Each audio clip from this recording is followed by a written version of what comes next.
8 სექტემბერს მარნეულის მუნიციპალიტეტის გამგეობის შენობის წინ სოფელ წერეთლის საჯარო სკოლის მოსწავლეების მშობლების ნაწილმა საპროტესტო აქცია გამართა.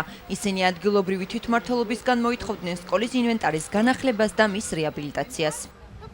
ჩვენ არანაირი პრეტენზია არ გვაქვს არც დირექტორთან, არც მასწავლებლებთან. უბრალოდ გვინდა რომ ინვენტარი ელემენტარული საპირფარეშო არ არის სკოლაში, ელემენტარული პირობები შეუქმნან ჩვენ შვილებს რომ მივიყვანოთ და დაიწყოს სასწავლო წელი. ვსდით უბრალოდ ელემენტარული რომ კლასში სადაც ჩვენ ბავშვები დაყავს ელემენტარული სოკო არ იყოს ამოსული, ელემენტარული დაფა სადაც არ იწერება ცარცით და მთელი ზამთრის მანძილზე ვეზიდებოდით შეშას. გავაგზავნე განცხადება ჩვენი სკოლის სახელით, წერეთლის საჯარო სკოლის სახელით განათლების სამინისტროში. ძალიან საშინელი მდგომარეობაა ჩვენ სკოლაში. ბავშვები არიან ბრონხიტით დაავადებულები, საშინელი ნესტი, ატაკი ჩანგრეული. მერხები საერთოდ ინვენტარი არ გააჩნიათ. აღნიშნულთან დაკავშირებით კომენტარს აკეთებს მარნეულის მუნიციპალიტეტის გამგებლის მოადგილე ზაურ ტაპატაძე. როგორც ის აღნიშნავს, მათ პრეროგატივაში არ შედის საჯარო სკოლების სარეაბილიტაციო სამუშაოები და ინვენტარის განახლება. განათლების სამინისტროს კი მარნეულის ადგილობრივმა თვითმმართველობამ აღნიშნულ საკითხზე უკვე მიმართა. ჩვენს ტერიტორიაზე არსებული სკოლების დახმარება ძალიან გვინდა, მაგრამ ელემენტარულად ეს მუნიციპალიტეტის კომპეტენციას ცდება. მარნეულის რაიონის გამგებელმა ბატონო მერაბ თოფჩიშვილმა შუამდგომლობა გაუწია განათლების სამინისტროსთან. ჩამოსულები ბრძანდებოდნენ განათლების სამინისტროს სარევიზიო საკონსულტაციო ჯგუფი, შეისწავლეს მარნეულის რაიონში არსებული სკოლების მდგომარეობა. აი ამ წუთას მე რა ინფორმაციაც მაქვს, მიმდინარეობს 13 საშუალო სკოლის, საჯარო სკოლის სარემონტო სამუშაოები.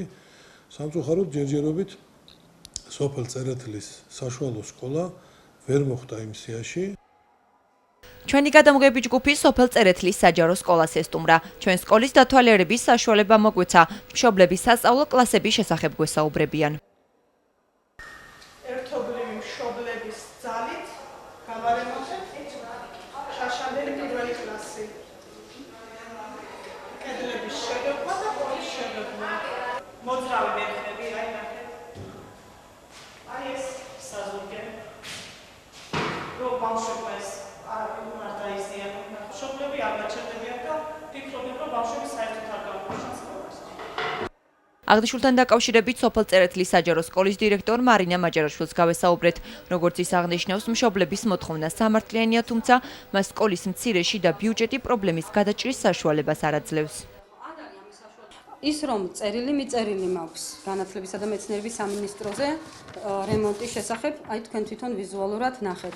ეს არის ის წერილი, რომლითაც ყოველ თვეში ვითხოვ დამატებით ხარს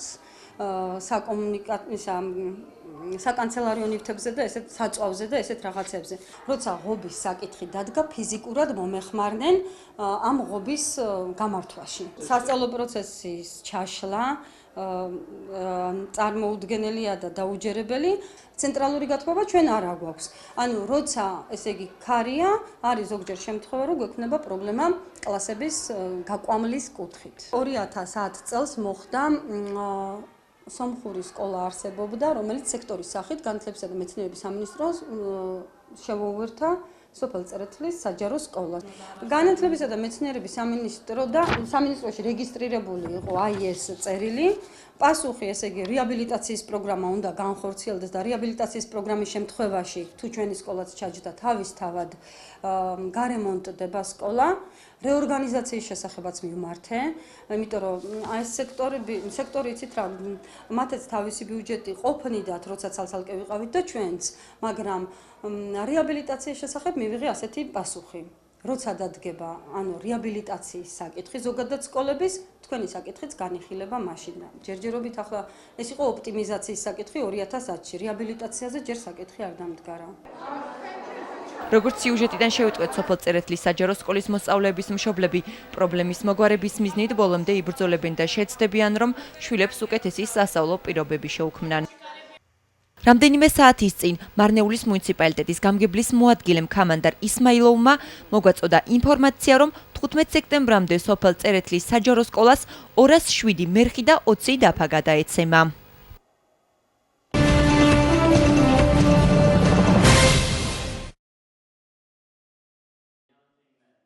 მარნეულის დემოკრატიული ჩართულობის ცენტრში გაიმართა ინგლისური ენის პოპულარიზაციასთან დაკავშირებული ღონისძიება. შეხვედრაში მონაწილეობა მიიღო კომპანია ინგლისური წიგნის საქართველოში წარმომადგენლებმა, რომლებმაც საზოგადოებას მიაწოდეს ინფორმაცია თავიანთი პროდუქტებისა და სერვისების, ასევე ინგლისური ენის სწავლების ხელშესაწყობად განხორციელებული და დაგეგმილი ღონისძიებების შესახებ.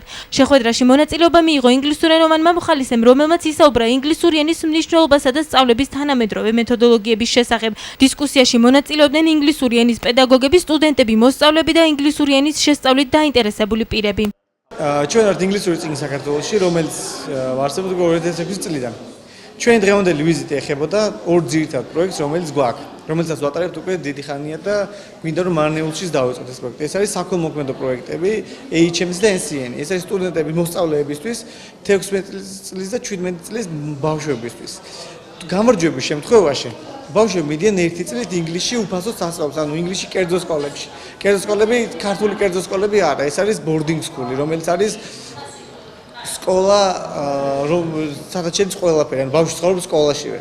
და ღირს ძალიან ძვირი, ანუ 30,000-დან 40,000 ფუნტამდე უფინანსდებათ ბავშვებს გამარჯვების შემთხვევაში. აქედან გამომდინარე, გვინდა რომ ეს ყველაფერი ჩამოვიდოდეთ მარნეულშიც, იმიტომ რომ გვინდა რომ მარნეულის მოსწავლეებს ჰქონდეთ ეს შესაძლებლობა, რაც აქვს სხვა ქალაქის და სხვა სოფლების ბავშვებს. ეს წელს ყავდა 32 გამარჯვებული, წინა წელს ყავდა 16 და წელსაც უფრო გაორმაგდება ეს გამარჯვება და კარგი იქნება თუ უფრო მეტ მოსწავლეს ვნახავთ დარეგისტრირებულს ამ კურსებზე, ამ საქველმოქმედო პროექტებში და უფრო მეტი გაიმარჯვებს მარნეულიდან, მით უმეტეს უფრო მოხარულები ვიქნებით ჩვენ. ეს კონკურსის რეგისტრაცია უკვე დაიწყო, სექტემბერში იწყება და მთავრდება 29 ნოემბერს.